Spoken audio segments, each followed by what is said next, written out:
Hopefully we'll be able to provide more education, more knowledge, more in-depth learning about early childhood development and where we can support children. McGill's Faculty of Education received a $3.75 million donation to help establish the Daniel and Monica Gold Center for Early Childhood Development.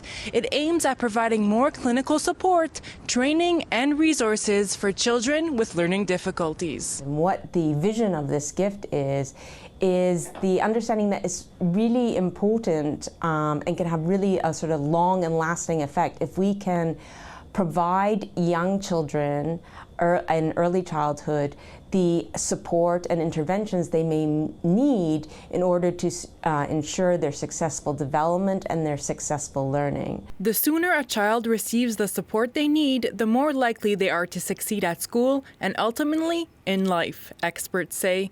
Currently in Quebec, it can be a struggle for many families to get an assessment for their child or have access to the proper resources, with waitlists being full. At the moment, there is such a critical need in the community. There are a lot of families who are waiting long periods of time trying to get on different lists to get help. And indeed, in our clinic, we have to shut down our waiting list because it gets too large.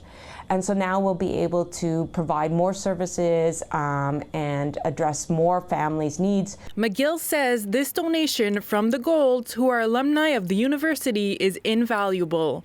It will also help enhance the capacity in their psychoeducational and counseling clinic and create a new graduate certificate program for early education intervention practitioners, which they hope will begin in fall 2025. The early childhood years is often neglected, and many people think it's fun, it's play, but really it's such a critical stage of development. And indeed, we are in need of support in our schools, in our daycare centers, and some of our agencies that work with young children, where there are language delays, where there are developmental delays, whether they are on the autism spectrum. We need support, and I know teachers need support. I know that there is a gap in our schools. The earlier we can assess them and provide them with support, the more likely they are going to have sort of positive learning and positive development and increase their well-being as they get older. In Montreal, Adriana Gentile, City News.